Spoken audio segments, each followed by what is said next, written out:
Hello student, तो welcome है आपका मेरे यूट्यूब चैनल पे जिसका नाम है टॉपर्स कंपनी। और आज की क्लास में हम बात करने जा रहे हैं क्लास 12 से वेक्टर अलजेब्रा चैप्टर के इंपॉर्टेंट क्वेश्चंस की। जो आज का लेक्चर मैं आपको दूंगा इसमें सारे इंपॉर्टेंट क्वेश्चन जो आएंगे ये आपको जरूर हेल्प करेंगे बोर्ड एग्जाम्स में। तो आज का लेक्चर आप पूरा देखिए, बट उससे पहले थोड़ा सा आप वेक्टर अलजेब्रा के जो कॉन्सेप्ट्स हैं जैसे कि लाइक डॉट प्रोडक्ट कैसे निकालते हैं, क्रॉस प्रोडक्ट कैसे निकालते हैं, area of triangle, area of parallelogram, section formula, distance formula, ये सब vector joining the two points हो गया, पोजीशन वेक्टर हो गया, ये सारे कॉन्सेप्ट थोड़ा सा आप पहले रिवाइज कर लें ताकि आपको आज के जो क्वेश्चंस हैं वो समझ में आए, क्योंकि हम क्वेश्चन पे ही ज्यादा फोकस करने वाले हैं आज की क्लास में। बाकी जो भी फॉर्मूले हम यूज करेंगे उसको भी हम थोड़ा डिटेल में ही समझाएंगे। तो आइए बच्चे स्टार्ट करते हैं। तो पहला क्वेश्चन अगर आप देखें तो कहते हैं कि पोजीशन वेक्टर निकाल दीजिए पॉइंट आर का जो कि एक PQ नाम की लाइन सेगमेंट को एक्सटर्नली डिवाइड करता है। अगर आपको याद हो तो यहाँ पे दो तरह के डिवीजन होते थे, एक्सटर्नल और इंटरनल। तो अगर ये एक्सटर्नल डिवीजन है तो ये R पॉइंट PQ को इस तरह से एक्सटर्नली डिवाइड करेगा। देखिए, तो ये जो R पॉइंट है ये PQ को इस तरह से मान लेते हैं एक्सटर्नली डिवाइड कर रहा है। तो आप R के पोजीशन वेक्टर आपको निकालने हैं और रेशो हमें दे रखा है M1:2। तो ये हमारा M हो जाएगा, मान लीजिए रेशियो में ये N ले लेंगे और ये पोजीशन वेक्टर बन जाएगा पॉइंट P का और ये पोजीशन वेक्टर बन जाएगा पॉइंट Q का। तो याद करिए फॉर्मूला क्या होता था, OR जिसको हमने निकालना है वो बनेगा M times of OQ vector minus में N times of OP vector. ठीक है, यही फॉर्मूला होता था, याद करिए। और M माइनस है, इसमें अगर एक्सटर्नल डिवीजन होता है तो माइनस आता है और इंटरनल डिवीजन होता है तो प्लस आता है। तो M times of OQ vector minus N times of OP vector by M minus N। अब जो उनके पोजीशन वेक्टर थे M की जगह 1 आ जाएगा। OQ का पोजीशन वेक्टर आपको दे रखा है A-3B वेक्टर, ठीक है, और ये 2 आ जाएगा। P का पोजीशन वेक्टर आपको दे रखा है 2A प्लस में B और नीचे आपका आ जाएगा 1-2। अब इसको सॉल्व कर देते हैं तो ये बन जाएगा OR vector is equal to A-3B vector minus का 4A वेक्टर और माइनस में ही 2B वेक्टर अपॉन में -1। और यहां से अगर आप देखें तो OR वेक्टर आपका आ रहा है माइनस का 3A वेक्टर माइनस का 5B वेक्टर अपॉन में -1 और ऊपर से माइनस कॉमन लेके अगर आप कैंसिल कर दे नीचे वाला माइनस तो वेक्टर बनेगा 3A प्लस में 5B वेक्टर। तो ये तो फर्स्ट पार्ट हो गया, OR वेक्टर आ गया। अब उसने एक और चीज बोली थी कि आप साबित करो कि P जो है, ये जो P है ये RQ का मिड पॉइंट है।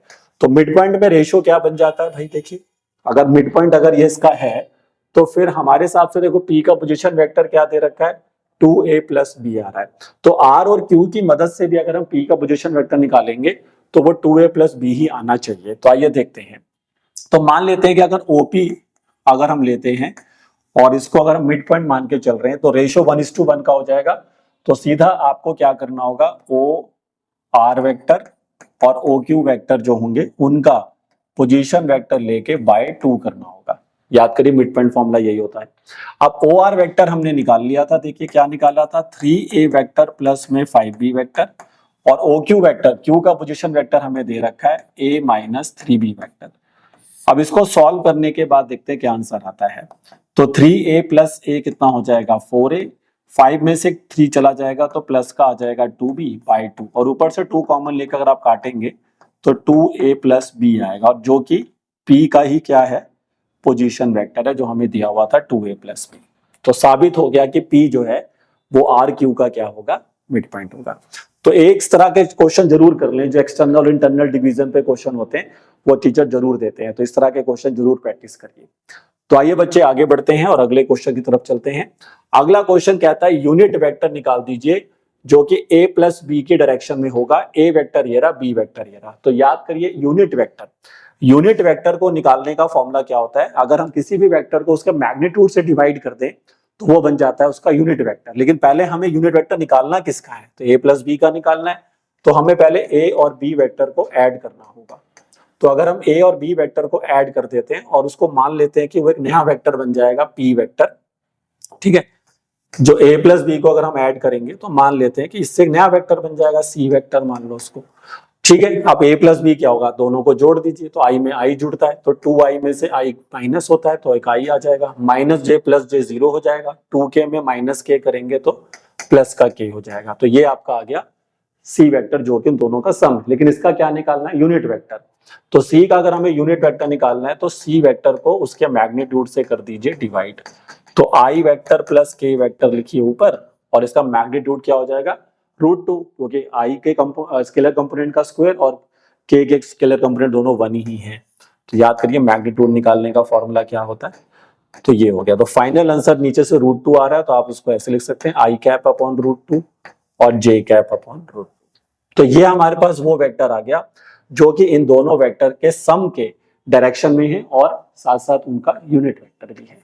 ठीक है, तो बस कुछ नहीं करा, पहले इन दोनों को हमने ऐड किया और ऐड करके उसका क्या निकाल दिया, यूनिट वेक्टर। तो याद रखिए यूनिट वेक्टर बहुत इंपॉर्टेंट है, एक क्वेश्चन पेपर में आप मान के चलिए 100% आएगा आपका यूनिट वेक्टर का। तो यूनिट वेक्टर को निकालने का फॉर्मूला याद रखिए, और यूनिट वेक्टर वो वेक्टर्स होते हैं जिनका मैग्नीट्यूड क्या होता है 1। अगर आप इसका मैग्नीट्यूड निकालेंगे तो आपका आंसर 1 आएगा, और उसको निकालने का फॉर्मूला ये होता है। चलिए बच्चे, तो आगे बढ़ते हैं, अगला क्वेश्चन की तरफ चलते हैं और कहता है कि ए वेक्टर है, बी वेक्टर है, सी वेक्टर है, 3 वेक्टर आपको दे दिए गए हैं एंड फाइंड करिए एक ऐसा वेक्टर जिसका मैग्नीट्यूड तो 6 होना चाहिए और वो इसके पैरेलल होना चाहिए 2a - b + 3c। तो देखिए जब भी आपको किसी भी वेक्टर का मैग्नीट्यूड जो आप कहना चाहते हैं वो हो जाए, जैसे मैं चाहता हूं कि यहाँ पे मेरे वेक्टर का जो मैग्नीट्यूड है वो 6 हो जाए, तो आप पहले उसका यूनिट वेक्टर निकालिए, क्योंकि यूनिट वेक्टर को हम जिस नंबर से मल्टीप्लाई करेंगे उसका मैग्नीट्यूड वही हो जाता है, क्योंकि यूनिट वेक्टर मैग्नीट्यूड कितना होता है 1। तो अगर हम 1 को 6 से इंटू करेंगे तो मैग्नीट्यूड 6 हो जाएगा।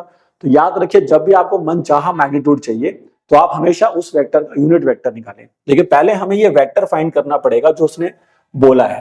तो ये वेक्टर को हम एक नया नाम दे देते हैं डी वेक्टर, और ये जो डी वेक्टर होगा वो इन सभी वेक्टर को सॉल्व करके आएगा। तो यहाँ पर जो उसने ए और बी वेक्टर दे रखे हैं बच्चे, उसको यहाँ पर पुट कर दीजिए, उससे आपको डी वेक्टर मिल जाएगा। तो देखो ए को हटा के क्या लिख दोगे, आई प्लस जे प्लस के, ठीक है। बी को हटा के माइनस के बाद क्या लिख दोगे, बोलो 4i - 2j प्लस का 3k, और 3 टाइम्स के बाद सी वेक्टर लिख देंगे अपना i - 2j प्लस का k। तो अभी पहले ये वेक्टर निकलेगा ना, तभी तो उसका यूनिट वेक्टर निकालेंगे। तो फिर हम डी वेक्टर सॉल्व करते हैं। देखिए यहां से आ जाएगा ये 2i, प्लस में आ जाएगा 2j, प्लस में ही आ जाएगा 2k, फिर माइनस का आ जाएगा 4i, प्लस का आ जाएगा 2j, माइनस का आ जाएगा 3k, यहां से आ जाएगा आपका 3i, माइनस का 6j, प्लस का 3k।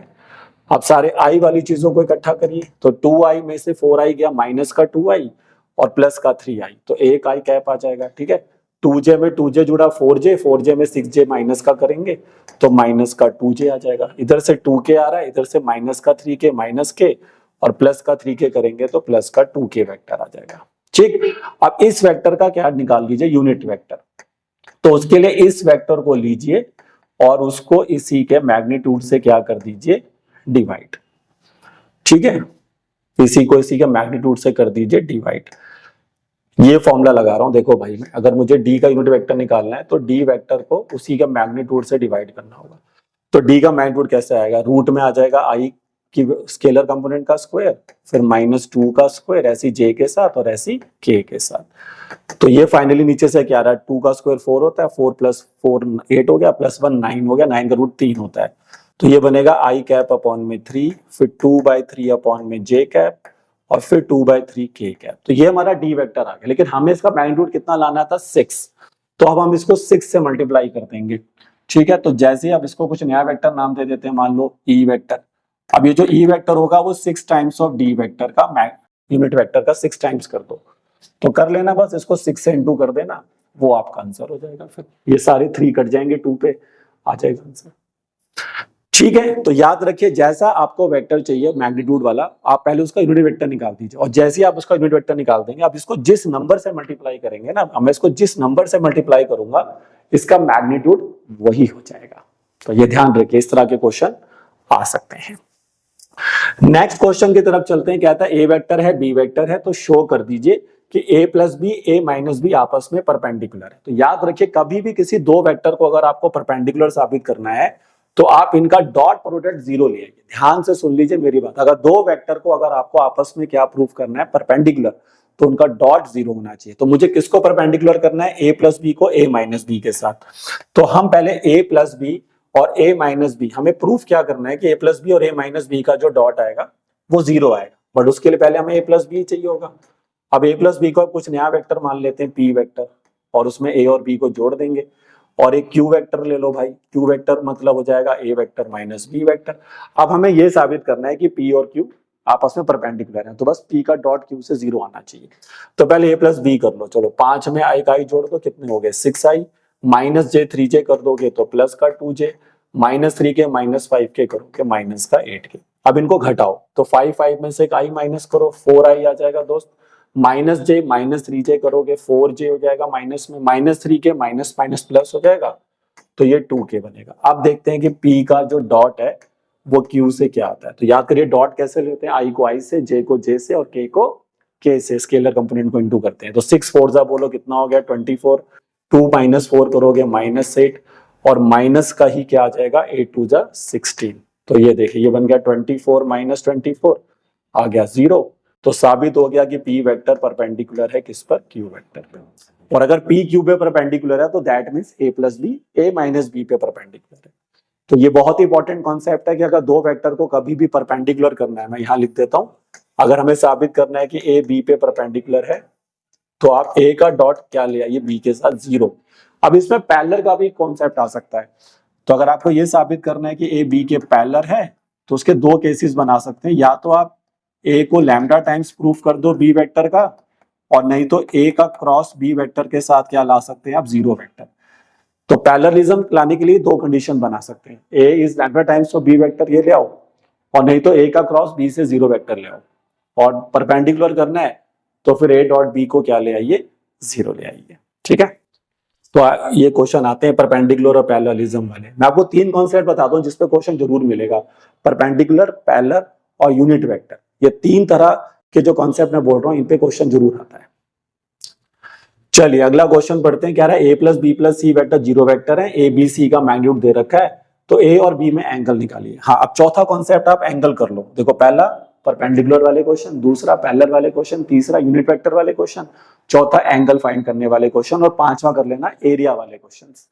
ये पांच कॉन्सेप्ट पे ज्यादा टीचर क्वेश्चन देते हैं। तो अब किसी भी दो वेक्टर के बीच का अगर मुझे एंगल निकालना है, तो अगर भाई मेरे को चाहिए क्या एंगल, ध्यान से सुनो, मुझे चाहिए angle between A vector and B vector. तो उसका फॉर्मूला याद करिए क्या होता है। तो उसका फॉर्मूला याद रखें हमेशा, उन दोनों के डॉट को उनके मैग्नीट्यूड से क्या करना होगा डिवाइड। ये फॉर्मूला याद कर दीजिए। जब भी दो वेक्टर के बीच का एंगल निकालना है तो उनके डॉट प्रोडक्ट ऊपर रखिए और उनके जो मैग्नीट्यूड है उनसे उसको डिवाइड करिए। अब मेरे पास दोनों के मैग्नीट्यूड तो हैं, क्योंकि मुझे ए और बी में क्या एंगल चेक पता करना है, तो मेरे पास ए और बी के मैग्नीट्यूड तो हैं, लेकिन मेरे पास ए डॉट बी नहीं। तो सबसे पहले मुझे दिमाग लगाना होगा कि मैं ए डॉट बी कैसे ला सकता हूं। तो ए डॉट बी लाने के लिए जो उसने कंडीशन दे रखी है उसको यूज करो। तो उसने बोला हुआ है कि ए वेक्टर में बी वेक्टर जोड़ेंगे और सी वेक्टर जोड़ेंगे तो आंसर 0 वेक्टर होगा। अब तुम्हें कहानी ए और बी में चलानी है, तो ए और बी को पड़ोसी बना लो और सी वेक्टर कहोगे तुम वहां चले जाओ, तो सी वेक्टर उधर जाके माइनस का सी वेक्टर हो गया। अब दो वेक्टर अगर आपस में बराबर है तो उनके मैग्नीट्यूड भी बराबर हो जाएंगे, तो ए प्लस बी बराबर हो जाएगा सी वेक्टर के मैग्नीट्यूड के।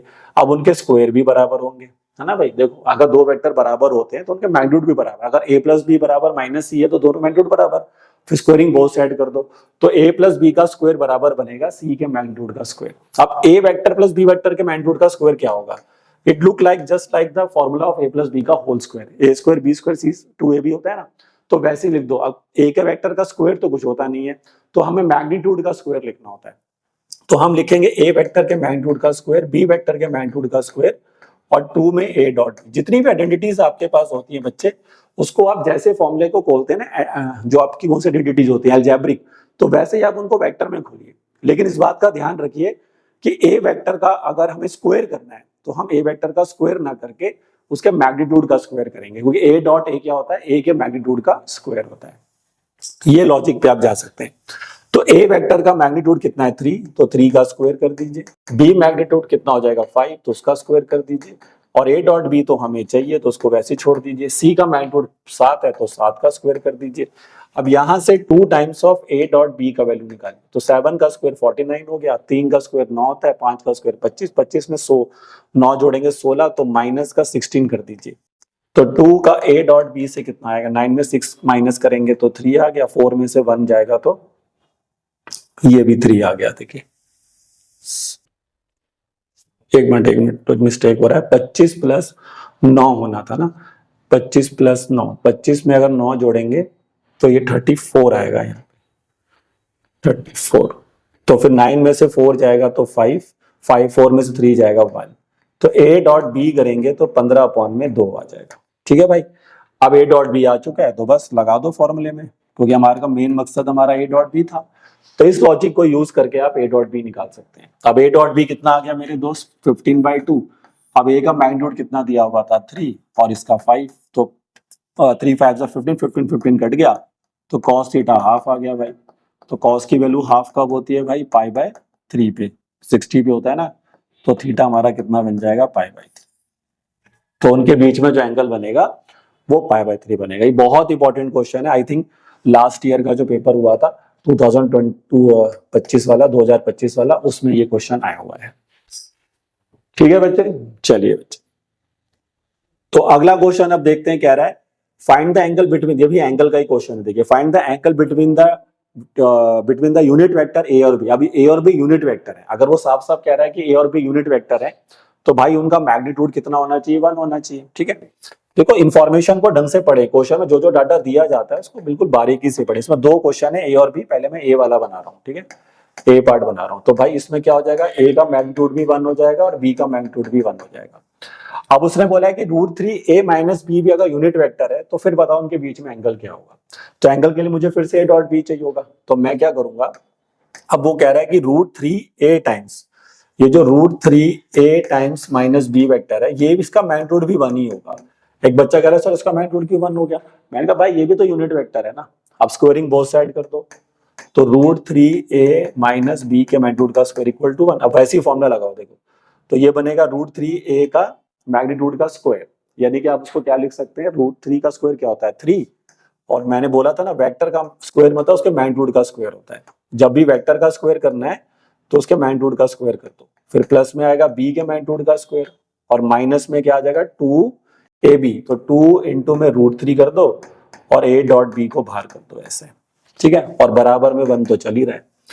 अब ये इसका मैग्नीट्यूड कितना है 1 और बी का भी 1 है, तो ये भी 3 इंटू 1 हो जाएगा, ये भी 1 हो जाएगा, और इधर 2 इंटू √3 हो गया। a डॉट बी तो हमें निकालना है, तो यहां से अब 1, 3 प्लस 1 कितना हो गया 2, तो ये बनेगा माइनस में 2√3a डॉट बी और 3 प्लस 1 कितना हो गया 4, और 1 माइनस 4 करोगे तो कितना आ जाएगा, ये माइनस का 5 आ जाएगा।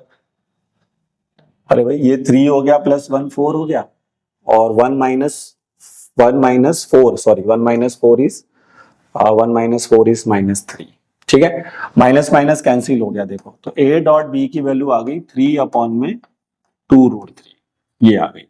अब इनके बीच में जो एंगल है उसका फॉर्मूला लगा दो, तो cos थीटा का फॉर्मूला बन जाएगा a का डॉट b से और उनके मैग्नीट्यूड से कर दोगे डिवाइड। तो भाई a का डॉट b से क्या निकाला आपने, 3/2√3 निकाला, 3/2√3, और a और b का मैग्नीट्यूड तो 1 था, तो ये तो फिर 1 इंटू 1 हो जाएगा। तो अब √3 को क्या कर देते हैं, रैशनलाइज कर देते हैं, देखो क्योंकि ये वैल्यू तो किसी एंगल से भी मैच हो नहीं रही, तो मैच कराने के लिए √3 से रैशनलाइज कर दो। तो cos थीटा बराबर क्या बनेगा, √3/2, और cos की वैल्यू √3/2 कब होती है 30 पे, 30 मतलब π/6, तो अब थीटा कितना आ गया, π/6। तो ये वैसे ही सिमिलर क्वेश्चन है, बिल्कुल पिछले वाले जैसे की तरह ही है, लेकिन थोड़ा सा बस ये ध्यान रखना है कि यहाँ पर मैग्नीट्यूड को कैसे यूज किया गया। तो यूनिट वेक्टर है तो मैग्नीट्यूड 1 ले लिया, और पता था कि एंगल निकालना है तो a डॉट बी तो चाहिए, तो उसको निकालने के लिए दिमाग लगाइए। इसका बी पार्ट देखिए बहुत इंपॉर्टेंट है, ऐसे क्वेश्चन एमसीक्यूज में आ जाते हैं कि प्रोजेक्शन निकालिए। अब मुझे इस वेक्टर का प्रोजेक्शन निकालना है इस वेक्टर के ऊपर, तो भाई प्रोजेक्शन का एक फॉर्मूला होता है, वो याद रखो। मान लो कि ये आपका ए वेक्टर है, ध्यान से देखना, और मान लो कि ये आपका बी वेक्टर है। तो अगर मुझे ए का प्रोजेक्शन बी पे चाहिए, ठीक है भाई, तो मुझे अगर ए का प्रोजेक्शन बी पे चाहिए तो इधर देखिए, तो इसका फॉर्मूला क्या होता है, जैसे मुझे चाहिए projection of A vector on B vector, तो ऊपर तो दोनों का डॉट लिखिए और डिवाइड में क्या कर दीजिए, बी वेक्टर का मैग्नीट्यूड। तो याद रखिए बी वेक्टर का मैग्नीट्यूड नीचे आएगा, ठीक है, ए डॉट बी अपॉन में बी वेक्टर का मैग्नीट्यूड, जिसके ऊपर प्रोजेक्शन चाहिए होता है उसका मैग्नीट्यूड नीचे आता है। अब कल को अगर ये बी ऑन ए होता तो ऊपर तो ए डॉट बी रखना पर नीचे वेक्टर का मैग्नीट्यूड आएगा। तो ए का डॉट बी से निकाल लो भाई, सेकंड पार्ट में जाना, फर्स्ट पार्ट में नहीं। तो आई का आई से कर लो 1 हो जाएगा, फिर जे का जे से कर लो माइनस का 2 हो जाएगा, के को के से कर लो प्लस का 3 हो जाएगा, और नीचे इसका मैग्नीट्यूड ले आओ तो वो आ जाएगा रूट में 1 + 4 प्लस में 9। अब इसको सॉल्व कर लेना बस, वो आपका आंसर हो जाएगा। तो याद रखिए, ये फॉर्मूला याद कर लीजिए।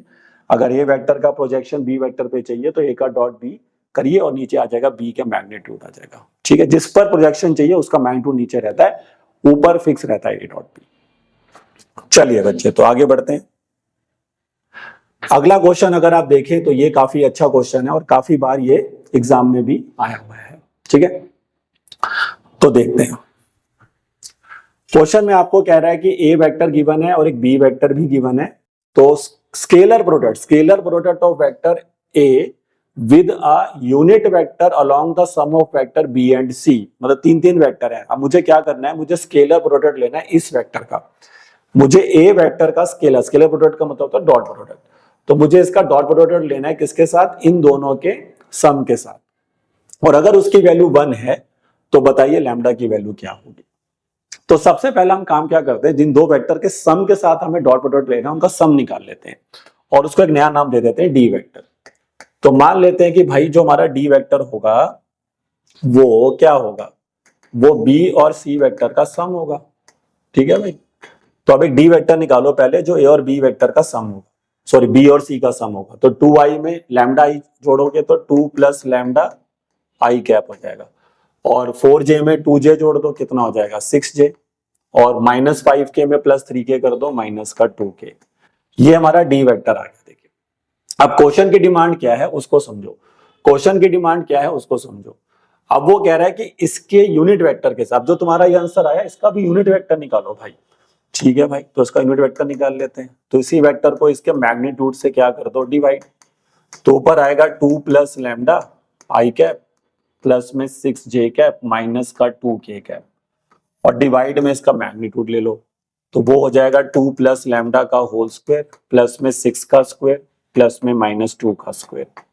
तो डी वेक्टर का यूनिट वेक्टर क्या आ रहा है, देखिए ये तो वही रहेगा 2 + लैम्डा आई कैप 6j कैप माइनस का 2k कैप, और डिवाइड में आप देख सकते हैं ये बन गया 2 + लैम्डा का होल स्क्वायर। ठीक, और 36 में 4 जोड़ दीजिए तो 40 हो जाएगा। तो देखिए अभी हमारा डी का यूनिट वेक्टर आ चुका है। अब क्वेश्चन कह रहा था कि आपको इसका डॉट प्रोडक्ट लेना है विद ए वेक्टर। तो अगर हम ए वेक्टर का डॉट लेते हैं डी के यूनिट वेक्टर से तो उसका आंसर होगा 1। क्वेश्चन कह रहा था स्केलर प्रोडक्ट मतलब डॉट प्रोडक्ट।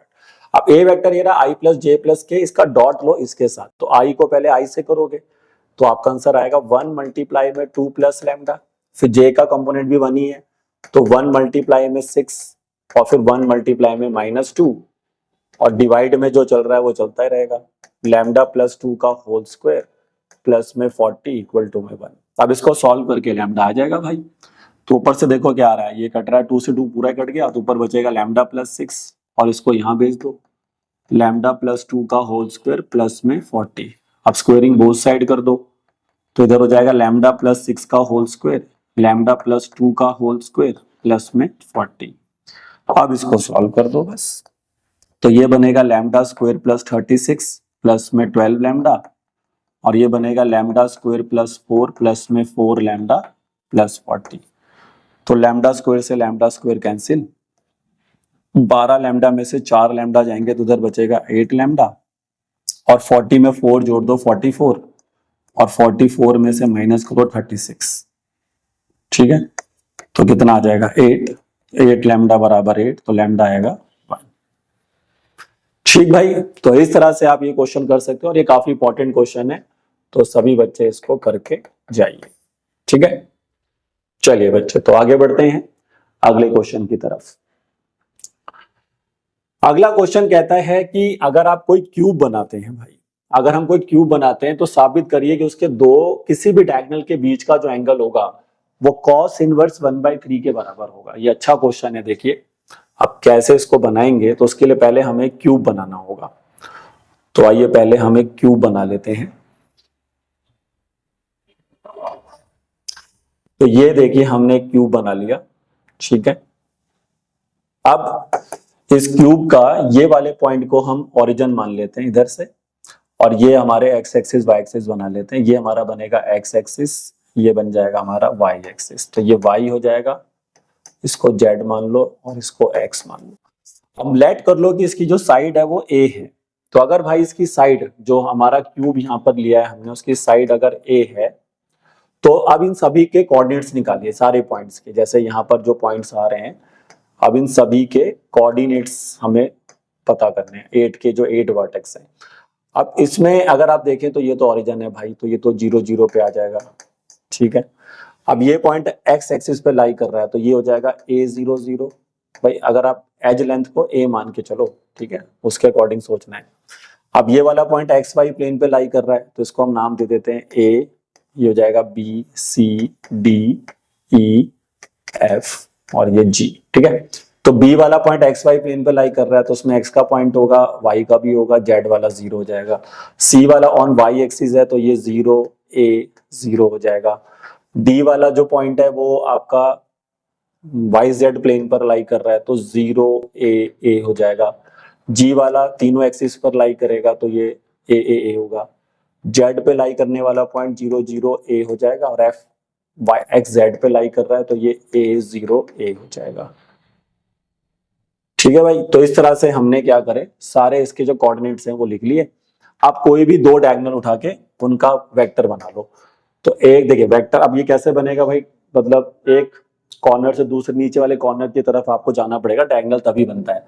तो एक डायगोनल आप यहाँ से ले सकते हैं, देखो मैं आपको बताता हूँ। एक डायगोनल आप ले सकते हैं OG, O से G आपका एक डायगोनल बन जाएगा, क्योंकि ये कॉर्नर पॉइंट इधर हो जाएगा, और OG थोड़ा विजुलाइज करेंगे, 3D फिगर है तो बात बन जाएगी। तो OG वेक्टर निकालिए पहले आप, क्योंकि OG हमारा एक डायगोनल बन गया यहाँ से। तो OG वेक्टर आपका कैसे आएगा, 2 पॉइंट फॉर्म से वेक्टर कैसे आता है, x2 minus x1 i cap, y2 minus y1 j cap, और z2 minus z1 k cap. तो यहाँ पर आ जाएगा a माइनस 0 के साथ i कैप, फिर a माइनस 0 के साथ ही वापिस आ जाएगा k j कैप, और a माइनस 0 के साथ ही आ जाएगा k कैप। तो आपका जो OG वेक्टर होगा वो तो बन जाएगा a i कैप, फिर a ही j कैप, और a ही k कैप। अब एक डायगोनल हम और ढूंढ लेते हैं, तो वो हम ले सकते हैं, देखिए यहां से अगर आप देखें तो हम ले सकते हैं AD। भाई OG, O और G हो जाएंगे, तो इधर से अगर आप A रखोगे तो उधर से आपका D बन जाएगा, तो AD बना लो, AD वेक्टर। अब AD निकालोगे तो इसमें भी वही करो, है ना भाई, x2 माइनस x1।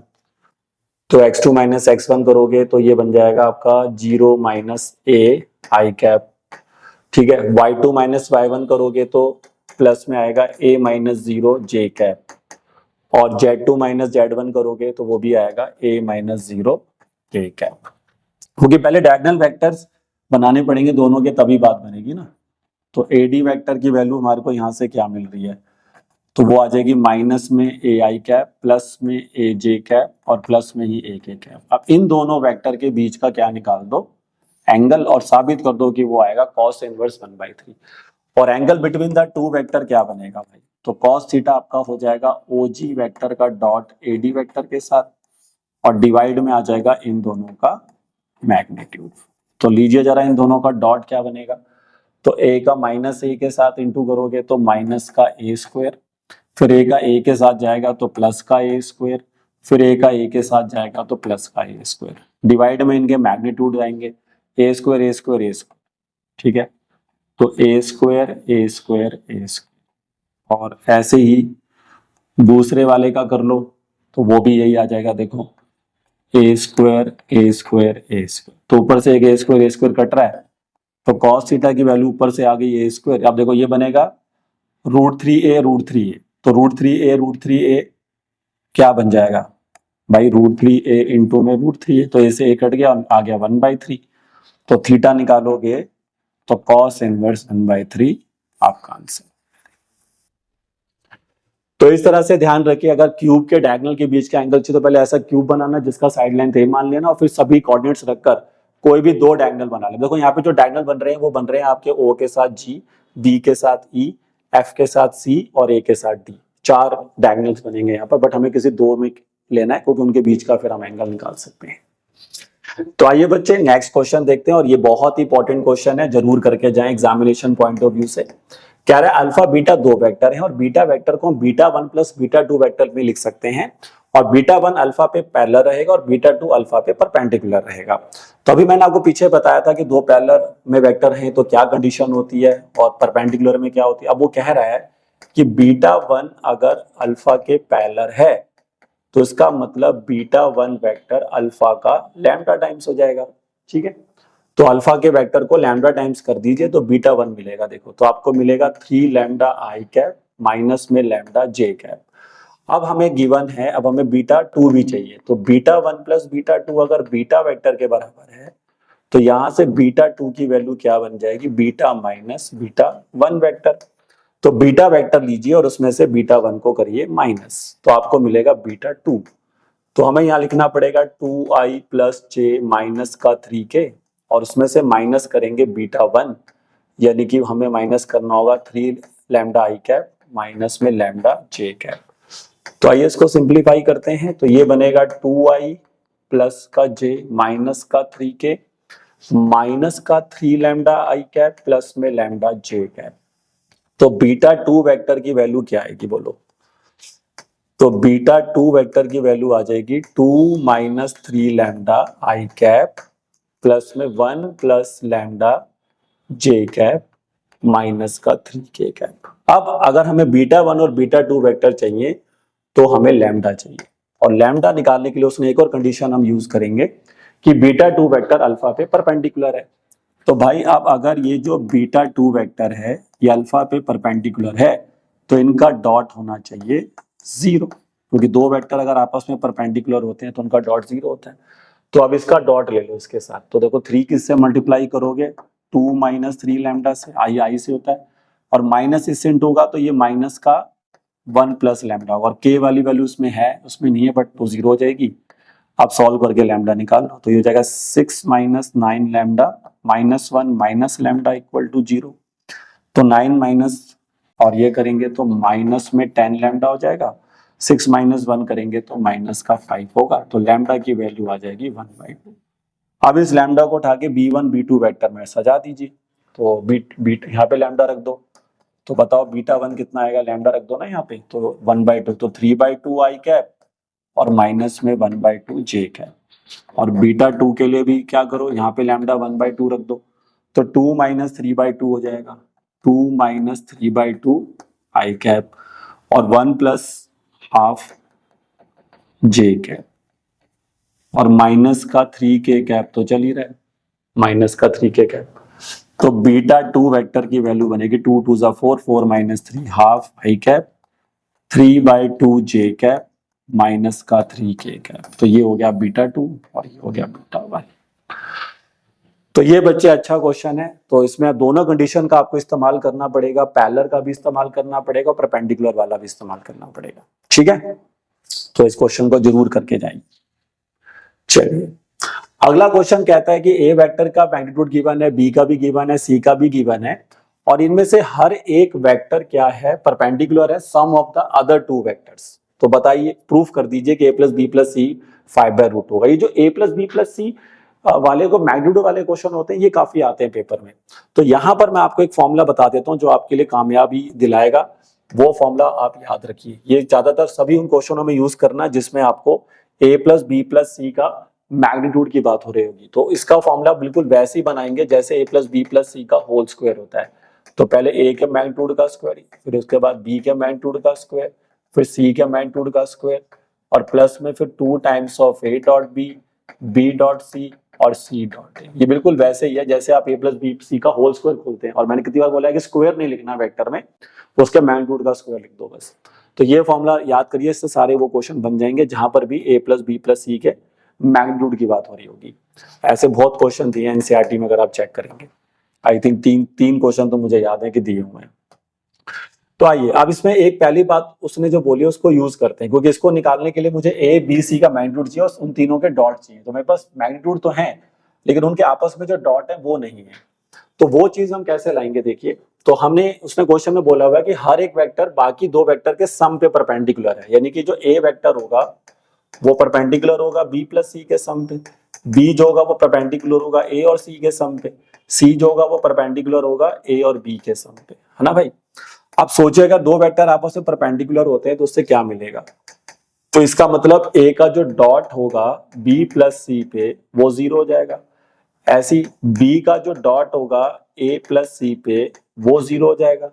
ठीक है भाई, भाई डॉट जीरो हो जाता है ना जब दो वेक्टर परपेंडिकुलर होते हैं, ऐसे इसका डॉट इसके साथ जीरो हो जाएगा। अब इस सबको अगर आप सॉल्व करें तो ये आपको लाके दे रहे हैं A dot B A dot C is equal to zero, फिर ये आपको लाके दे रहा है बी डॉट ए, है ना, प्लस में B dot C equal to में जीरो, ये लाके दे रहा है C dot A C dot B equal to में जीरो। और डॉट प्रोडक्ट कॉम्यूटेटिव होता है, मतलब ए डॉट बी बोलो या बी डॉट ए बोलो एक ही बात होती है। अब इन सबको अगर मैं ऐड कर दूं, है ना, ये तीनों इक्वेशन को लीजिए और ऐड कर दीजिए तो हर कोई टर्म दो दो बार आ जाएगी। देखो ए डॉट बी और बी डॉट ए, आप देख रहे हैं A dot B B dot A लिखा हुआ है, लेकिन ये दोनों बराबर होते हैं, याद रखिए।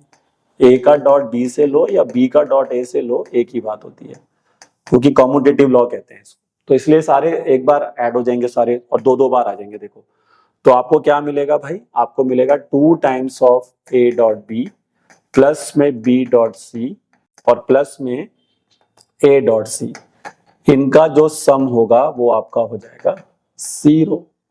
ये कहां से आ गया, इनको ऐड कर दीजिए, एडिंग करना है आपने फर्स्ट सेकंड एंड थर्ड, तो ये मिलेगा आपको। अब जो मैंने ऊपर फॉर्मूला लिखवा रखा है वो आप लगा दीजिए, सीधा आपका आंसर आ जाएगा भाई।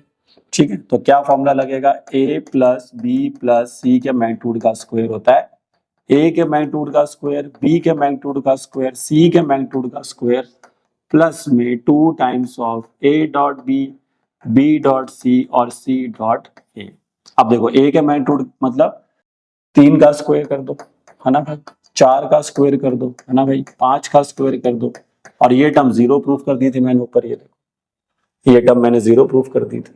तो बताओ अब ए प्लस बी प्लस सी के मैग्नीट्यूड का स्क्वायर क्या बना, इधर से आ गया 9, इधर से आ गया 16, इधर से आ गया 25, तो 16 प्लस 9 25, 25 प्लस 25 इज 50, और 50 का रूट क्या बनेगा, 5 रूट 2 ही तो बनेगा।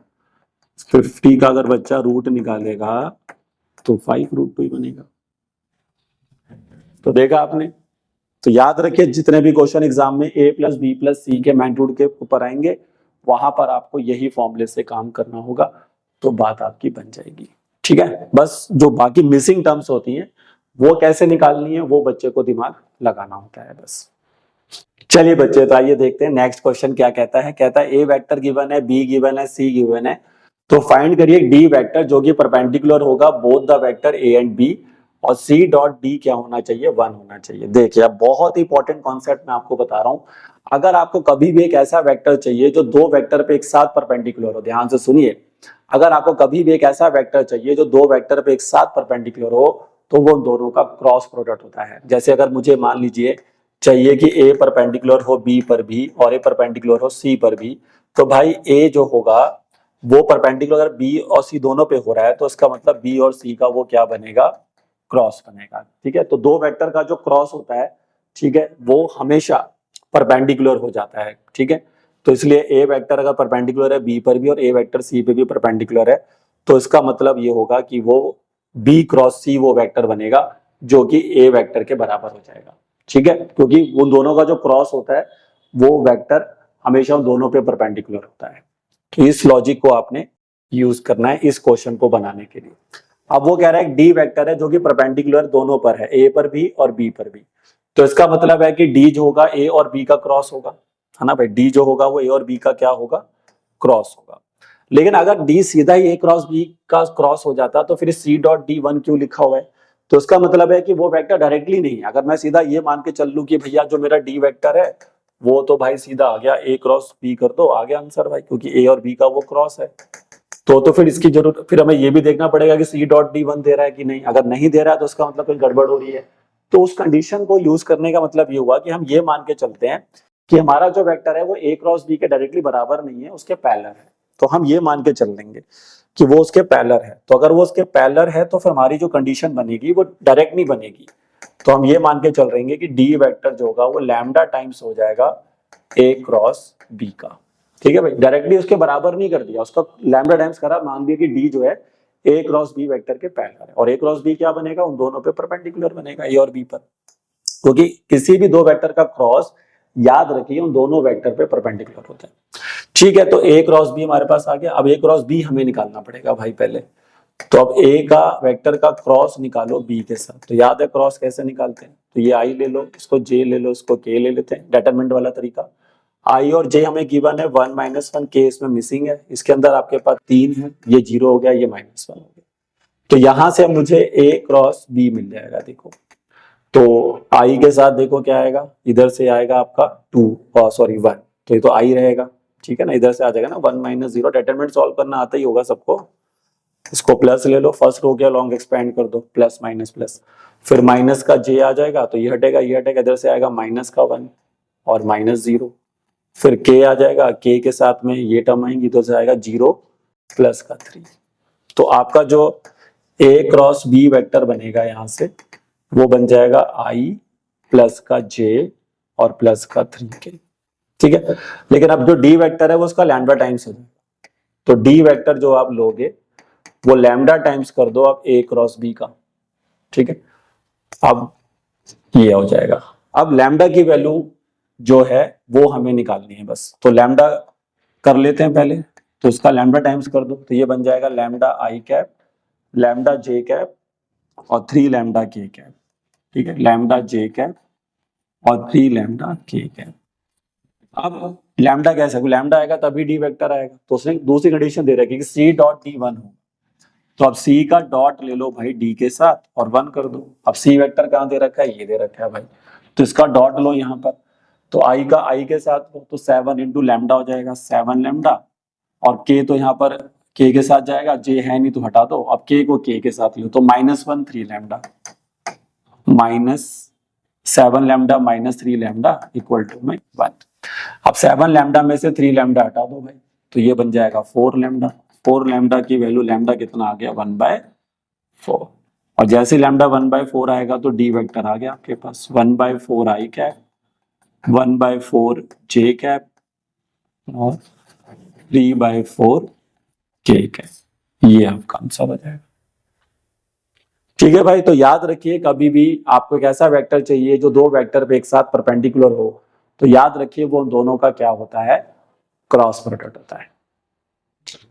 तो आइए बच्चे नेक्स्ट क्वेश्चन देखते हैं। नेक्स्ट क्वेश्चन कहता है कि हमारे पास एक यूनिट वेक्टर फाइंड करना है जो कि a प्लस बी और a माइनस बी दोनों पे परपेंडिकुलर होगा, और a और b वेक्टर हमें दिए हुए हैं। तो देखिए अभी मैंने आपको पीछे बताया था कि अगर हमें कोई भी एक ऐसा वेक्टर चाहिए जो दो वेक्टर पे एक साथ परपेंडिकुलर हो, तो वो दोनों का क्रॉस होता है। तो पहले हम मान लेते हैं कि हमारे पास जो a प्लस बी वेक्टर बनेगा वो मान लेते हैं कोई p वेक्टर बनेगा, तो p वेक्टर हमारा हो जाएगा a प्लस बी वेक्टर, और q वेक्टर जो हम होगा हम लेंगे वो ले लेंगे a माइनस बी वेक्टर। और अगर अब हमें ये प्रूफ मतलब ये फाइंड करना है कि एक यूनिट वेक्टर फाइंड करना है जो p और q पे एक साथ परपेंडिकुलर होगा, तो वो दोनों के क्रॉस होगा। तो पहले हम उससे क्रॉस करके वेक्टर निकालेंगे और उसका फिर क्या निकालेंगे, यूनिट वेक्टर।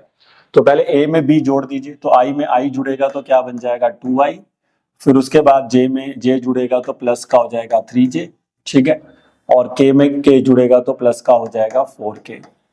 फिर ऐसे आप a में से b घटा दिए, तो i में से i गया तो 0 हो गया, j में से 2j जाएगा तो माइनस का j आ जाएगा, k में से 3k हटाएंगे तो माइनस का 2k आ जाएगा। अब ये जो p और q दो वेक्टर निकले हैं, इनका आप क्या ले लीजिए, क्रॉस। अब इन दो वेक्टर का अगर हम क्रॉस निकालते हैं तो इधर लिखेंगे i j और k, इधर आएगा 2 3 4 -1 सॉरी इधर 0 आएगा i की वैल्यू, और -1 -2 आएगा। अब इसको जैसे डिटरमिनेंट सॉल्व करते हैं वैसे ही कर लीजिए, क्रॉस प्रोडक्ट निकालना आता ही होगा सभी को।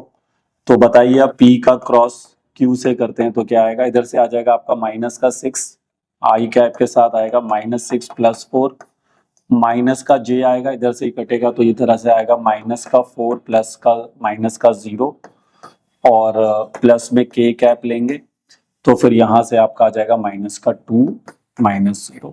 तो यहां से अब हमारे पास p का क्रॉस जो q वेक्टर के साथ आ रहा है वो आ रहा है -2i कैप प्लस का 4j कैप और -2k कैप। अब इसका बस क्या बना लीजिए, यूनिट वेक्टर कर लीजिए, इतना तो आप कर ही लेंगे। अब इसका यूनिट वेक्टर कैसे निकलेगा, इसी वेक्टर को आप लीजिए और इसके मैग्नीट्यूड से क्या कर दीजिए, डिवाइड। तो ये जो वेक्टर आएगा ये हमारा यूनिट वेक्टर बन जाएगा और वही वो निकालने को कह रहा है। तो लॉजिक पर काम कीजिए कि अगर कभी भी एक ऐसा वेक्टर चाहिए तो दो वेक्टर पे एक साथ परपेंडिकुलर हो, तो याद रखिए वो वेक्टर उन दोनों वेक्टर का क्या होता है, क्रॉस। तो जैसे हमारे को यहाँ पर a प्लस बी और a माइनस बी वेक्टर निकालना था और उनपे जो परपेंडिकुलर वेक्टर चाहिए था, तो हमने उन दोनों का क्या ले लिया, क्रॉस। अब इसका यूनिट वेक्टर आपको फाइंड करना है, बस उस वेक्टर को उसके मैग्नीट्यूड से क्या करना है, आपको डिवाइड करना है। चलिए बच्चे, तो अगले क्वेश्चन की तरफ चलते हैं और उसको बनाते हैं। ये देखिए, तो नेक्स्ट क्वेश्चन जो हमारे पास है अब वो देखते हैं, ये वो है find the area of parallelogram. देखिए एरिया वाले क्वेश्चन जो है जरूर आएगा। अब एरिया चाहे वो पैरेललोग्राम का पूछेगा या तो एरिया वो ट्रायंगल का पूछता है, तो आपको फॉर्मुलेस जो हैं वो लर्न होने चाहिए दोनों के क्या होते हैं। मैं फिर भी आपको बता देता हूँ यहाँ पर एक बार, अगर आपको कभी भी ट्रायंगल का एरिया चाहिए, जैसे मेरे क्वेश्चन में तो खैर पैरेललोग्राम का चाहिए, बट अगर आपको मान लीजिए कोई ट्रायंगल आपके पास है और ये आपका ABC है, तो यहाँ पर आपने दो एडजेसेंट वेक्टर लेने, जैसे मैंने AB और AC ले लिया और मुझे अगर अब यहाँ से इस ट्रायंगल का एरिया निकालना है तो मुझे AB वेक्टर और AC वेक्टर का क्रॉस लेके उसका मैग्नीट्यूड का हाफ करना। बट याद रखें जो वेक्टर होने चाहिए वो एडजेसेंट वेक्टर होने चाहिए, जिसको कह सकते हैं एडजेसेंट साइड के वेक्टर होने चाहिए, या फिर आप उसको कहिए कोनिशियल वेक्टर होना चाहिए जिसका इनिशियल पॉइंट आपका सेम होगा। तो यहाँ से AB, यहाँ से AC, तो कोनिशियल वेक्टर लेकर उनका क्रॉस करिए साइड्स का और उसके बाद हाफ करिए मैग्नीट्यूड का। इसी में अगर आप पैरेललोग्राम की बात करते हैं तो पैरेललोग्राम के अंदर भी सेम ही प्रोसेस चलता है। अब ये मान लीजिए हमारा पैरेललोग्राम है, तो यहाँ पे भी आप कोई इनिशियल साइड्स ले लीजिए, जैसे मैंने यहाँ से AB और AD ले लिया। अब इसमें भी आप जब इसका एरिया निकालेंगे तो उसमें बस क्या होगा कि आप AD का क्रॉस लेंगे AB के साथ, लेकिन उसमें हाफ नहीं आएगा, ठीक है, तो इसमें हाफ नहीं आता। तो कोइनिशियल साइड्स लेके उसका वेक्टर बनाइए और फिर उसका मैग्नीट्यूड निकाल लीजिए क्रॉस प्रोडक्ट निकाल के। लेकिन इसमें याद रखिए कि अगर आप यही एरिया इसके डायगोनल से निकालना चाहते हैं तो फिर हाफ आता है, और यहाँ पे डायगोनल 1 का वेक्टर और डायगोनल 2 का वेक्टर आ जाएगा। तो ये ध्यान रखना, अगर साइड से निकाल रहे हैं पैरेललोग्राम का एरिया तो हाफ नहीं आएगा, बट डायगोनल से निकाल रहे हैं तो हाफ आएगा। तो ये तीन फॉर्मूले आप ध्यान रखिए। मेरे क्वेश्चन में जो फॉर्मूला यहाँ पे लगेगा तो हम फर्स्ट वाला फॉर्मूला यूज कर लेंगे। अब इन दोनों वेक्टर को हम इनको मान लेते हैं कि ये जो हमारा पहला वेक्टर है A, वो हमारा हो जाएगा I कैप प्लस में 2j कैप प्लस में 3k कैप, और दूसरी जो वेक्टर है जो उसका साइड्स का वेक्टर दिया हुआ है वो है 3i माइनस 2j प्लस में k कैप। तो बस आपको इन दोनों का क्रॉस निकालना है और उनका क्या ले लेना है, फिर क्रॉस निकालिए दोनों वेक्टर का और उसका जो वेक्टर आएगा उसका मैग्नीट्यूड निकाल लेना बस। ठीक है भाई, तो क्रॉस निकालना तो आता ही है सभी को, ठीक है। अब दूसरा क्वेश्चन अगर आप देखें तो उसमें लिखा है A वेक्टर आपका 10 है, B A वेक्टर का मैग्नीट्यूड 10 है, B का मैग्नीट्यूड 2 है, A डॉट B 12 है और A क्रॉस B का मैग्नीट्यूड निकालना है। तो यहाँ पर एक आइडेंटिटी यूज होती है जो आपको याद रखनी होगी सभी बच्चों को, और उस आइडेंटिटी को हम यहाँ पर कहते हैं लैग्रेंज आइडेंटिटी। तो मैं थोड़ा स्पेस बनाने के लिए इसको यहाँ से हटा रहा हूँ, ठीक है। आप ये फॉर्मुलेस लिख लेना। तो इस आइडेंटिटी का नाम याद रखें सभी बच्चे, इस आइडेंटिटी का नाम है लैग्रेंज आइडेंटिटी। और लैग्रेंज आइडेंटिटी जो होता है वो रिलेशनशिप बिटवीन होता है A डॉट B और A क्रॉस B। तो ये फॉर्मूला कैसे चलता है, यहाँ पर आता है A क्रॉस B के मैग्नीट्यूड का स्क्वायर प्लस में A डॉट B का स्क्वायर बराबर में होता है A के मैग्नीट्यूड का स्क्वायर प्लस में मल्टीप्लाई में B के मैग्नीट्यूड का स्क्वायर। तो ये फॉर्मूला सभी बच्चे याद कर लें। ये तब यूज करना है जब आपके पास A डॉट B दिया हो या A क्रॉस B निकालना हो, ये क्रॉस B पता हो तो A डॉट B का मैग्नीट्यूड निकालना हो, तो आप यहाँ पे यूज कर सकते हैं। तो मेरे क्वेश्चन में आप देखिए मुझे A क्रॉस B का मैग्नीट्यूड निकालना है, तो इसको तो मैं एज इट इज रख लूंगा, और A डॉट B मेरे को दे रखा है 12, तो यहाँ आ जाएगा 12 का स्क्वायर, A का मैग्नीट्यूड दे रखा है 10 तो उसका स्क्वायर, और यहाँ पे 2 का स्क्वायर, ठीक है। तो अब यहाँ से इसको अब हम सॉल्व करते हुए ये बन जाएगा 144, 10 का स्क्वायर कितना होता है 100, 10 का स्क्वायर कितना होता है 100, और 100 को 2 का स्क्वायर होगा 400। तो यहां से अगर आप देखें तो A क्रॉस B के मैग्नीट्यूड का स्क्वायर हो जाएगा 400 में से 144 माइनस करेंगे, 10 में से 4 जाएंगे तो 6 बचेगा, 9 में से 4 जाएगा 5 और 3 में से 1 जाएगा 2, तो 256 आ जाएगा A क्रॉस B के मैग्नीट्यूड का स्क्वायर। तो ये फॉर्मूला आप सभी बच्चे याद कर लीजिए। A क्रॉस B का मैग्नीट्यूड का स्क्वायर होता है A डॉट B का स्क्वायर प्लस इक्वल टू में A का मैग्नीट्यूड का स्क्वायर और B के मैग्नीट्यूड का स्क्वायर। इसको लैग्रेंज आइडेंटिटी कहते हैं, और ये आप उन जगह पे यूज कर सकते हैं जहां पर आपको A डॉट B पता हो और A क्रॉस B का मैग्नीट्यूड निकालना हो, या उसका रिवर्स भी आपको दे सकता है। तो इंपॉर्टेंट फॉर्मूला है, एमसीक्यूज क्वेश्चन में आपको मिल सकता है इस पे क्वेश्चन, ठीक है। चलिए तो बच्चे आगे बढ़ते हैं नेक्स्ट क्वेश्चन की तरफ। अगला क्वेश्चन में दो पार्ट है। पहला क्वेश्चन कह रहा है कि ए क्रॉस बी अगर बराबर हो सी क्रॉस डी के और ए क्रॉस डी बराबर हो बी क्रॉस डी के तो साबित करिए ए माइनस डी पैरेलल होगा बी माइनस सी के। और फिर एक नेक्स्ट क्वेश्चन है जो प्रूफ करना है। तो पहले आइए इसका फर्स्ट पार्ट बना लेते हैं। तो फर्स्ट पार्ट में अगर देखिए मुझे ये साबित करना है कि ये दोनों वेक्टर आपस में पैरेलल हैं।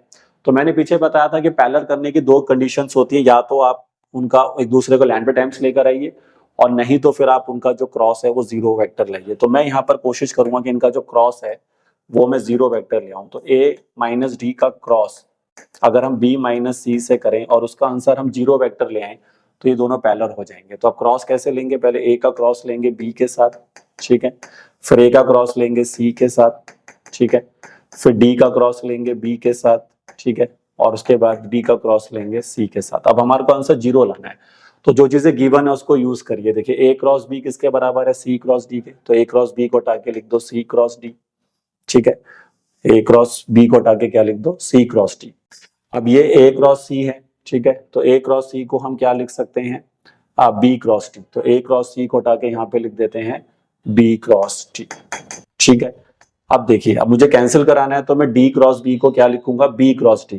लेकिन जब हम एक वेक्टर का दूसरे कैसे, मान लो मेरे पास ये b क्रॉस d है तो वो नेगेटिव हो जाएगा d क्रॉस b का, क्योंकि डायरेक्शन चेंज हो जाती है अगर हम वेक्टर को क्या करते हैं, उसको रिवर्स करते हैं। तो a क्रॉस b जैसे लिया तो वो minus of b cross a होता है, क्योंकि उसका वो अपोजिट डायरेक्शन में चला जाता है। मैग्नीट्यूड तो सेम रहता है लेकिन अपोजिट डायरेक्शन में चला जाता है। तो इसलिए मैं d क्रॉस b को हटा के यहाँ पे लिख दूंगा minus of b cross a। तो माइनस माइनस क्या हो जाएगा, प्लस। तो ये बन जाएगा प्लस में b क्रॉस d और d क्रॉस c को मैं लिख दूंगा minus of c cross d। तो आई होप समझ में आ रहा होगा, इस लॉजिक को मैं यहाँ पे यूज करूंगा। अब ये सब आपस में कैंसिल हो जाएंगे तो मेरे को आंसर क्या मिलेगा, जीरो वेक्टर। तो साबित हो गया कि a माइनस b जो वेक्टर है मेरा वो पैरेलल है b माइनस c के, क्योंकि इन दोनों का जो क्रॉस है वो मैं क्या लेकर आ गया, जीरो लेकर आ गया। ठीक है बच्चे। अब अगला क्वेश्चन एक प्रूफ वाला क्वेश्चन है। तो उसमें हमें प्रूफ करना है कि a और b अगर कोई दो यूनिट वेक्टर हैं और उनके बीच में एंगल थीटा है तो साबित करिए कि साइन थीटा बाई 2 की वैल्यू इसके बराबर होगी। तो यहाँ पर हम क्या करेंगे, क्योंकि यहाँ पर बात हो रही है a माइनस बी वेक्टर की, तो हम a माइनस बी के हिसाब से फोकस करते हैं। तो मैंने अभी आपको बताया था कि जितनी भी आइडेंटिटीज होती हैं a माइनस बी का स्क्वायर a प्लस बी का स्क्वायर, उनको आप यूज कर सकते हैं। तो अगर मैं इस फॉर्मूले को यहाँ पे इस तरह से लगाऊं तो ये फॉर्मूला बनेगा a के वेक्टर का स्क्वायर फिर b के वेक्टर का स्क्वायर और माइनस में यहाँ पर आ जाएगा उन दोनों का डॉट, ठीक है, 2ab आएगा, सॉरी 2ab, ठीक है। तो ये फॉर्मूला मैंने यहाँ पे यूज कर लिया। अब ये तो मैं एज इट इज रखूंगा, ठीक है। अब ये यूनिट वेक्टर है तो इनके मैग्नीट्यूड 1 हो जाएंगे और a डॉट b को हटा के मैं क्या लिख सकता हूँ, a का मैग्नीट्यूड b का मैग्नीट्यूड और इनटू में cos थीटा। भाई a डॉट b का जो फॉर्मूला होता है वो लगा दिया मैंने। अब इधर मेरे पास 2 रहेगा, इधर माइनस में दोनों का मैग्नीट्यूड 1 हो जाएगा तो ये cos थीटा हो जाएगा। भाई a और b का मैग्नीट्यूड 1 है क्योंकि यूनिट वेक्टर दिया हुआ है, ठीक है। अब मेरे को यहाँ पे साइन की तरफ जाना है तो 2 कॉमन लेके 1 माइनस कॉस आ जाएगा। अब जो आपके पास फॉर्मूला होता है 1 माइनस कॉस 2 थीटा का वो लगा दीजिए, तो वो लग जाएगा 2 साइन स्क्वायर थीटा बाई 2। और जब मैं यहाँ से स्क्वायर हटाऊंगा तो इधर रूट आ जाएगा, तो इसका रूट ले लीजिए। तो 2 into 2 sine square theta by 2 का अगर आप रूट लेंगे तो एक 2 बाहर आ जाएगा और साइन भी रूट से बाहर आ जाएगा। तो ये साबित हो जाएगा कि ये वैल्यू जो है ये आ रही है। अब इसको 2 को आप नीचे भेज दीजिए, ठीक है। नेक्स्ट स्टेप आप क्या कर सकते हैं, 2 को नीचे भेजिए क्योंकि मुझे साइन थीटा बाई 2 की वैल्यू निकालनी है ना। तो साइन थीटा बाई 2 की वैल्यू आ जाएगी यहाँ से हाफ a का मैग्नीट्यूड माइनस a वेक्टर का unit vector minus b unit vector का मैग्नीट्यूड। ये प्रूफ होता है। तो सिंपल डेरिवेशन है, कोई भी बच्चा कर सकता है आराम से, ठीक है। तो बस फॉर्मूला लगाना है और उसके बाद चेंजेस करने हैं। और एक फॉर्मूला लगेगा यहाँ पे 1 माइनस कॉस 2 थीटा जो कि होता है 2 साइन स्क्वायर थीटा, बट यहाँ पर एंगल थीटा था तो हाफ करेंगे एंगल को, ठीक है भाई। तो इस तरह से आप बना सकते हैं ये दोनों क्वेश्चंस को भी। तो आइए बच्चे अब आगे बढ़ते हैं। नेक्स्ट क्वेश्चन ये काफी अच्छा क्वेश्चन है। देखिए इसमें कह रहा है ए बी सी हमारे पास 3 वेक्टर हैं और ये वेक्टर जो हमें 3 दे रखे हैं उसमें कुछ रिलेशन भी दिया हुआ है कि b क्रॉस सी जो है वो a वेक्टर के बराबर है, a cross b C vector के बराबर है। फिर हमें प्रूफ करना है कि ये सब म्यूचुअली परपेंडिकुलर है और कुछ और चीजें भी प्रूफ करनी है। देखिए म्यूचुअली परपेंडिकुलर का मतलब ये होता है कि a वेक्टर जो है वो बी पे परपेंडिकुलर है, फिर बी जो है वो सी पे परपेंडिकुलर है, सी जो है वो ए पे परपेंडिकुलर है। तो इनका आपस में जो डॉट होगा वो मेरे को क्या लाना होगा, 0 लाना होगा, तभी बात बनेगी। तो सबसे पहले तो दी हुई चीजों को हम यूज करते हैं तभी बात बनेगी। तो उसने हमें दे रखा है कि ए का क्रॉस अगर बी से करें तो वो सी आ जाएगा। अब देखिए, अगर ए का क्रॉस बी से सी वेक्टर दे रहा है तो उसका मतलब है कि जो सी वेक्टर है ये इन दोनों पे परपेंडिकुलर हो गया, क्योंकि किसी भी दो वेक्टर का जो क्रॉस होता है वो उन दोनों वेक्टर पे परपेंडिकुलर होता है। तो यहां से मुझे क्या मिल गया कि सी परपेंडिकुलर है ए पर, और साथ साथ ये भी मिल गया कि सी परपेंडिकुलर है बी पर, सी परपेंडिकुलर है ए पर, सी परपेंडिकुलर है बी पर। ऐसी मुझे गिवन है कि बी क्रॉस सी किसके बराबर है, ए वेक्टर के। तो यहां से भी अगर बी क्रॉस सी ए वेक्टर है तो ए दोनों पे परपेंडिकुलर हो जाएगा, तो ए परपेंडिकुलर हो जाएगा बी पर और वही ए परपेंडिकुलर हो जाएगा सी पर। अब इन सबको अगर आप रिलेट करें तो ये सब एक दूसरे पे परपेंडिकुलर हो गए, है ना भाई। जो उसने बात बोली थी कि म्यूचुअली परपेंडिकुलर है, तो आप देख सकते हैं ए बी पे परपेंडिकुलर है, बी सी पे परपेंडिकुलर है, सी ए पे परपेंडिकुलर है।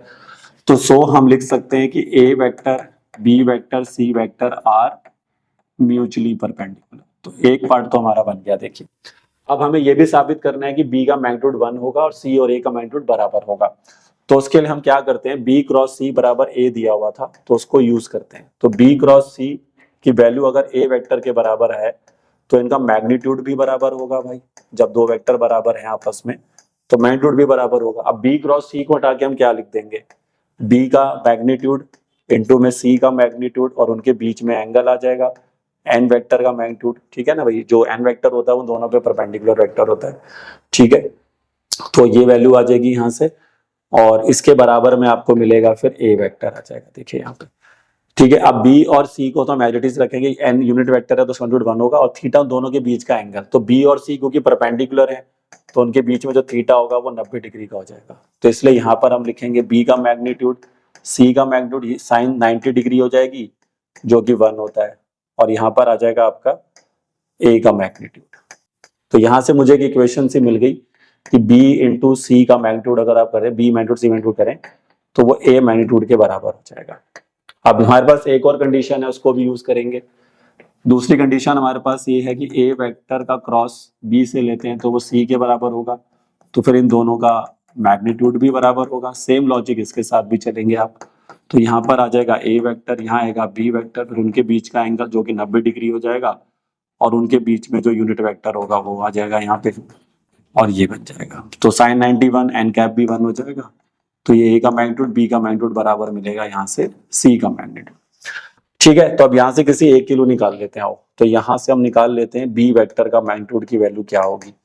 तो वो हो जाएगी ए वेक्टर का मैग्नीट्यूड बाय में सी वेक्टर का मैग्नीट्यूड, और उसको उठा के यहाँ पुट कर दो। ये जो बी मैग्नीट्यूड का वैल्यू निकाली है तो यहाँ रख देते हैं।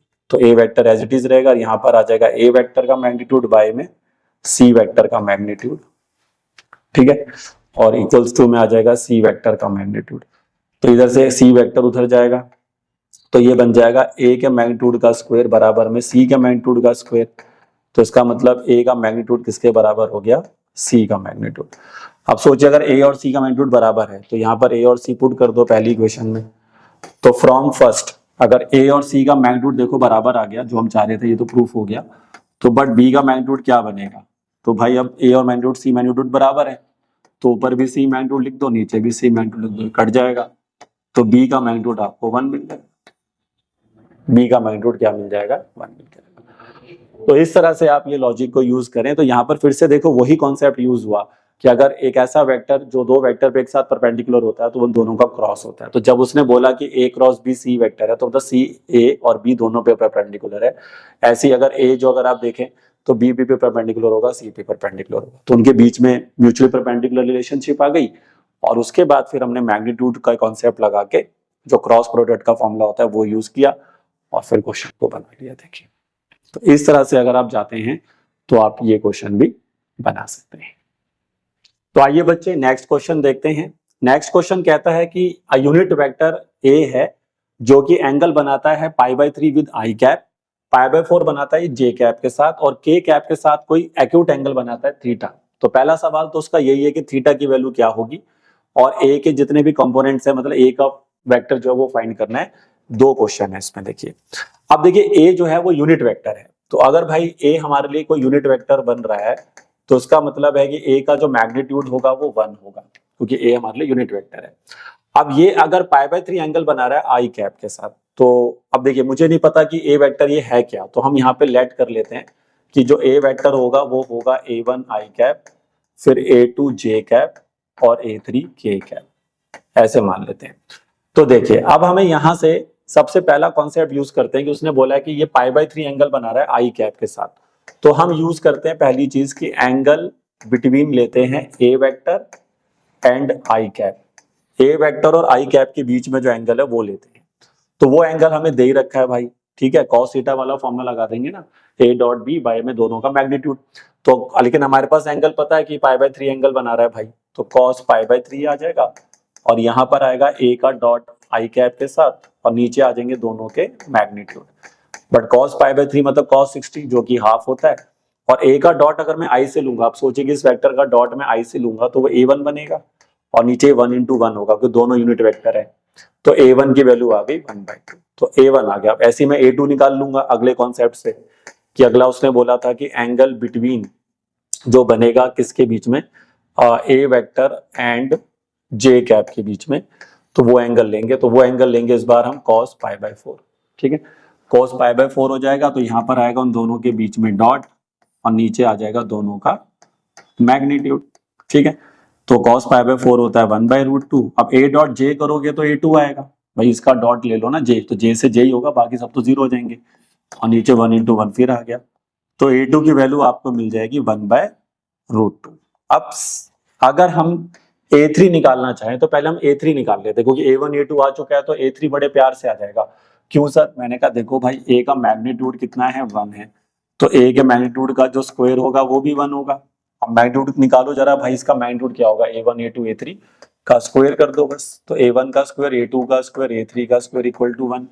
a1 कितना निकाला था, हाफ, तो उसका स्क्वायर कर दो। a2 कितना निकाला, 1/√2, उसका स्क्वायर कर दो और a3 का स्क्वायर इक्वल टू 1 कर दो, तो ये हो जाएगा 1/4, ये हो जाएगा 1/2 और a3 का स्क्वायर इक्वल टू 1। इसको सॉल्व करेंगे, 4 एलसीएम में जाएगा तो इधर आएगा आपका 3/4 और फिर यहाँ से a3 का स्क्वायर निकालेंगे तो वो हो जाएगा 1 - 3/4। 1 - 3/4 कितना होगा, फिर से 1/4 और 1/4 का रूट लेंगे तो प्लस माइनस 1/4 का रूट होगा 1/2। तो लेकिन प्लस माइनस में प्लस ही लिया जाएगा क्योंकि एक्यूट एंगल है, क्योंकि उसने बोला है ना, देखो अगर आप कहोगे सर आपको कैसे पता लग गया a3 में आपको प्लस ही लेना है, क्यों, उसका रीजन सुनो आप। देखो होगा क्या कि जब आप a3 की तरफ जाएंगे ना तो आपको k के साथ एंगल जो थीटा दिया होगा उसको यूज करो। तो अगर अब मैं एंगल बिटवीन क्या लेता हूं, ए वेक्टर एंड के कैप लेता हूं, तो आप क्या फॉर्मूला यूज करोगे बताओ। तो आप जो फॉर्मूला यूज करोगे वो ये उनके बीच में जो एंगल वाला फॉर्मूला होगा वो यूज करोगे। तो आपका जो फॉर्मूला यूज होगा वो यूज होगा कॉस, ठीक है, कॉस, मान लो उनके बीच का एंगल थीटा था तो कॉस थीटा, अब उनका डॉट ऊपर आ जाएगा और नीचे आ जाएगा उनका मैग्नीट्यूड दोनों का।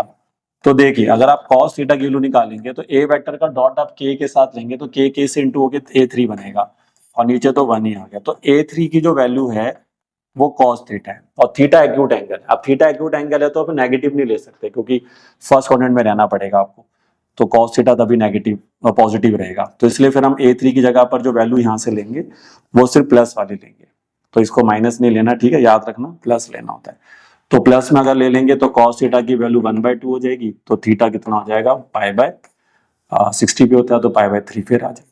तो k कैप के साथ जो एंगल बनेगा वो π/3 बनेगा और a वेक्टर के सारे कंपोनेंट आ गए, देखो मेरे पास a1 मेरे पास आ गया 1/2, a2 आ गया 1/√2 और a3 भी क्या ले लेना 1/2। तो आपका जो a वेक्टर बनेगा फाइनली वो बनेगा 1/2 आई कैप प्लस में 1/√2 जे कैप प्लस में 1/2 के कैप।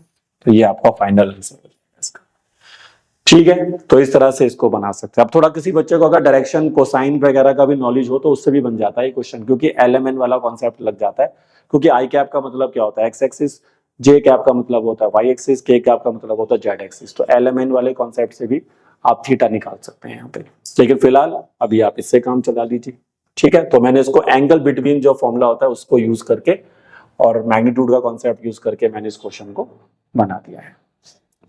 चलिए बच्चों, तो आगे बढ़ते हैं। अब ये हमारा एक तरीके से लास्ट क्वेश्चन रहेगा। तो देख लीजिए मैंने आपको कौन कौन से क्वेश्चंस कराए हैं। इन्हीं क्वेश्चंस को आप एक बार दोबारा ढंग से प्रैक्टिस कर लीजिए और इसी तरह के क्वेश्चन ही आपको एग्जाम में मिलेंगे। जो मैंने आपको पहले भी बातें बताई थी कि इसमें परपेंडिकुलर, पैरेलल, एरिया का कॉन्सेप्ट, यूनिट वेक्टर, प्रोजेक्शन, यही क्वेश्चन ज्यादातर एग्जाम में आते हैं। तो आप इन्हीं पे काम करिए। अब ये क्वेश्चन कहता है कि ABC are mutually perpendicular of equal magnitude. तो इसका क्या मतलब हुआ कि ABC आर म्यूचुअली परपेंडिकुलर। तो अभी मैंने आपको ये बात बताई थी कि अगर कोई भी तीन चीजें आपस में म्यूचुअली परपेंडिकुलर होती हैं तो उसका क्या मतलब होता है कि ABC अगर वो कह रहा है कि ये आपस में म्यूचुअली परपेंडिकुलर है, तो इसका मतलब ये हुआ कि A जो है वो परपेंडिकुलर है B पर, B जो है वो परपेंडिकुलर है C पर, और C जो परपेंडिकुलर है A पर। तो इसकी वजह से इन सभी का डॉट आपस में जीरो हो जाएगा। तो A का डॉट B से करेंगे तो जीरो हो जाएगा, B का डॉट C से करेंगे तो जीरो हो जाएगा, C का डॉट A से करेंगे तो जीरो हो जाएगा। ये बात हमें मिल रही है। अब हमें क्या साबित करना है? हमें साबित करना है कि ये जो A plus B plus C vector है ये इक्वल एंगल बनाता है A, B और C के साथ। मतलब जो एंगल ये A वेक्टर के साथ बनाएगा वही B के साथ बनाएगा, वही C के। तो हमें एंगल वाला फॉर्मूला यूज करना है और एंगल में हमें मैग्नीट्यूड चाहिए होते हैं। तो हमें A, B, C के मैग्नीट्यूड तो पता है क्योंकि ये सब यूनिट वेक्टर है। तो A का मैग्नीट्यूड भी 1 होगा, B का मैग्नीट्यूड भी 1 होगा और C का मैग्नीट्यूड भी 1 होगा क्योंकि यूनिट वेक्टर भी है। इक्वल, सॉरी यूनिट वेक्टर नहीं है, सॉरी यूनिट वेक्टर नहीं है, इनके इक्वल मैग्नीट्यूड है। तो इसका मतलब A, B, C का मैग्नीट्यूड हम लैम्डा मान लेते हैं। ठीक है, मैंने थोड़ा गलत सोच लिया था, वो लिखा है इक्वल मैग्नीट्यूड। तो इक्वल मैग्नीट्यूड मतलब सबका मैग्नीट्यूड सेम है तो लैम्डा ले लो। लेकिन मेरे पास A plus B plus C vector का मैग्नीट्यूड नहीं है क्योंकि एंगल निकालने के लिए उसकी जरूरत पड़ेगी मेरे को। तो इसलिए मैं A plus B plus C का मैग्नीट्यूड निकालूंगा। कितनी बार अभी मैंने क्लास में बता दिया है कि अगर आपको A plus B plus C कभी भी सुनाई दे तो आपने एक ही फॉर्मूला चिपका देना। देखो कौन सा, तो यहाँ पर आपका फॉर्मूला लग जाएगा वही वाला A plus B plus C का स्क्वायर वाला, यानी A के मैग्नीट्यूड का स्क्वायर, फिर प्लस में क्या आ जाएगा B के मैग्नीट्यूड का स्क्वायर, फिर C के मैग्नीट्यूड का स्क्वायर, फिर प्लस में क्या आएगा 2 के साथ A डॉट B, फिर B डॉट C और C डॉट A। लेकिन अब देखिए, अब इसका मैग्नीट्यूड तो मेरे को निकालना है भाई, तो इसको तो मैं एडिस रख लेता हूँ। ये बनेगा lambda square lambda square lambda square, और ये टर्म भाई साहब जीरो हो जाएगी। क्यों? A dot B, B dot C, C dot A ये सब जीरो है। ये देखिए पहले हमने लिख दिया था, तो ये टर्म पूरा जीरो हो जाएगा आपका। तो यहां से आप A plus B plus C के मैग्नीट्यूड का स्क्वायर क्या बनेगा 3 लैम्डा स्क्वायर। तो यहां से फिर आपको A plus B plus C के मैग्नीट्यूड की वैल्यू क्या मिलेगी √3 लैम्डा। तो इस तरह से मैंने मैग्नीट्यूड निकाल लिया, जो मुझे रिक्वायरमेंट है ना उसको हिसाब से मैं चल रहा हूँ। तो A plus B plus C का मैग्नीट्यूड मेरे को चाहिए होगा, तो वो मैंने इस फॉर्मूले से निकाल लिया। अब हम पहले निकालते हैं A plus B plus C का A वेक्टर के साथ क्या एंगल बनेगा। और एक बार आप A वेक्टर से निकालना सीख जाओगे तो आप B वेक्टर वाला भी कर लोगे। देखो, तो सबसे पहले मैं निकाल के दिखा रहा हूं आपको angle between A vector and A vector plus B vector plus C vector. और जो तरीका मैं यहाँ यूज करूंगा फिर यही आप B का भी निकालना, यही आप C के साथ भी निकालना। तो आइए इसको हम नाम दे देते हैं कॉस अल्फा। तो कॉस अल्फा का फॉर्मूला क्या बनेगा यहाँ पर A का मैग्नीट A का डॉट B के साथ, तो A का डॉट आप किसके साथ लेंगे इस पूरे वेक्टर के साथ।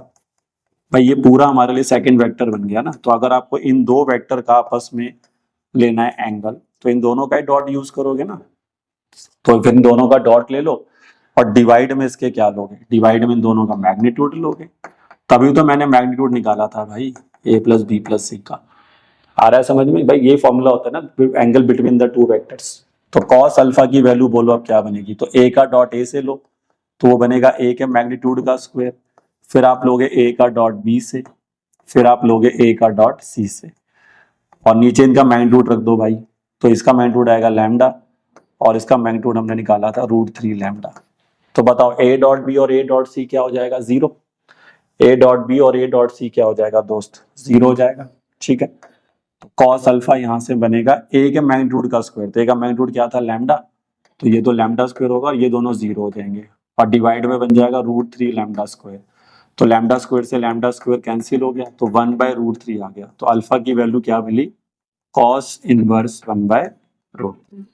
अब यही लॉजिक आपने दोबारा यूज करना है और B के साथ जाना है। आप B रख दो यहाँ पर, तो यहाँ पे B आ जाएगा। तो फिर B का डॉट A से जीरो होगा, B का डॉट B से B का मैग्नीट्यूड का स्क्वायर बन जाएगा। देखो मैं एक और करके दिखा देता हूँ, फिर आप चाहो तो खुद जो तीसरा वाला होगा C वाला केस वो आप खुद भी कर सकते हो। देखो तो ये तो समझ में आ गया ना, angle between A and A plus B ये आ गया। अब यही एंगल मेरे को बी के साथ भी लाना है, तो बस आप ए की जगह पर बी सजा दो भाई। जहां जहां पर आपने ए लिखा हुआ है वहां वहां पर आप बी सजा दीजिए। ये देखिए अब मैं निकाल रहा हूं angle between B vector and A vector plus B vector plus C vector. तो इस एंगल को कुछ और नाम दे दो, कॉस बीटा। अब आप बी का डॉट लोगे किसके साथ भाई, A vector B vector C vector, और डिवाइड में आ जाएगा बी का मैग्नीट्यूड और A plus B plus C का मैग्नीट्यूड। तो बी का डॉट ए से लोगे तो बी डॉट ए, फिर ये हो जाएगा बी का मैग्नीट्यूड का स्क्वायर। याद रखिए जब सेम वेक्टर का डॉट उसी के साथ लिया जाता है तो उसके मैग्नीट्यूड का वो स्क्वायर बन जाता है। A dot A is A magnitude का square, B dot B is B के मैग्नीट्यूड का स्क्वायर, और बी डॉट सी हो जाता है। तो डिवाइड में ये क्या बनेगा फिर से लैम्डा, और ये आपका क्या आ जाएगा √3 लैम्डा। तो देखिए ऊपर से ये 0 होगा भाई, ए डॉट बी 0 है तो बी डॉट ए भी 0 ही होगा, और बी डॉट सी भी 0 हो जाएगा, क्योंकि कॉम्पिटिटिव होता है ना भाई, ए डॉट बी बोलो बी डॉट ए बोलो एक ही बात है। तो ये 0 हो जाएगा, ये लैम्डा स्क्वायर होगा, ये 0 होगा, और नीचे देखिए फिर से आपका सेम आंसर आ गया 1/√3। और यहाँ से बच्चा अगर बीटा निकालेगा तो कॉस इनवर्स 1/√3 आएगा, सेम आंसर फिर आ गया। देखो अब यही काम आपको दोबारा करना है सी वेक्टर के साथ। तो अब यहाँ पे सी लोगे और सी के साथ जाओगे तो भी यही आंसर आएगा। तो ये काम जो बच रहा है लास्ट, ये आप खुद करिए। अब इतना 2 बार तो मैंने करके दिखाई दिया, तो इसका एंगल निकाल लो इसके साथ, और ये काम आप खुद करके देखिए। इसको कॉस गामा मान लेना, तो सी का डॉट किसके साथ लोगे, ए प्लस बी प्लस सी के साथ, और डिवाइड में इस दोनों का मैग्नीट्यूड आएगा। और जब इसको आप सॉल्व करोगे मेरे दोस्त तो ये भी सेम आंसर देगा आपको 1/√3। तो आपको साबित हो जाएगा कि ये जो vector A plus B plus C vector ये सभी के साथ इक्वल एंगल बना रहा है ए बी सी के साथ। तो देखा स्टूडेंट्स, तो अगर आप इस तरह से सभी क्वेश्चन एक बार दोबारा रिवाइज करिए, मैंने आपको बेस्ट क्वेश्चंस करके दिए हैं जो एग्जाम में आपको दिखाई देंगे, और इनको कर लेंगे तो फिर भी माइंड मेकअप तो बच्चे का हो जाएगा। देखिए एग्जाम में अब क्या आएगा टीचर से प्रिडिक्ट कर सकता है, लेकिन हम इतनी कोशिश जरूर करते हैं कि अच्छे से अच्छी चीजें आपको लाके दें ताकि वो आपको एग्जाम में हेल्प करें। तो मैं जरूर कह सकता हूँ कि ये जो 17 क्वेश्चंस मैंने कराए हैं, अगर आप इनको ढंग से रिवाइज करते हैं और चीजों को समझ लेते हैं, देखिए कॉन्सेप्ट क्लियर करिए। क्वेश्चन तो देखिए किसी भी लेवल पे जा सकता है, बट आपको maths is all about concept, आपका लॉजिक कॉन्सेप्ट ये सब अच्छे होने चाहिए, तभी आप मैथ्स के क्वेश्चन जो है टाइम लिमिट में बना सकते हैं, क्योंकि पेपर टाइम में भी खत्म करना होता है, तो वो भी एक प्रेशर रहता है बच्चे के साथ। तो जब तक आप अपने लॉजिक कॉन्सेप्ट अच्छे नहीं करेंगे तो आप कभी भी मैथ्स में अच्छे मार्क्स नहीं ले पाएंगे। ठीक है बच्चे, तो आज की वीडियो अच्छी लगी हो तो उसको लाइक और शेयर जरूर किया करें, और जिन बच्चों ने अभी तक हमारा चैनल सब्सक्राइब नहीं किया है आप करिए। ठीक है, और इसी तरह की जो काम की चीजें होती है वो हम बच्चों को प्रोवाइड करते हैं अपने वीडियो में, अपने इस चैनल के थ्रू। ठीक है बच्चे, तो तब तक पढ़ते रहिए और मेहनत करते रहिए। मिलते हैं आपसे नेक्स्ट वीडियो में।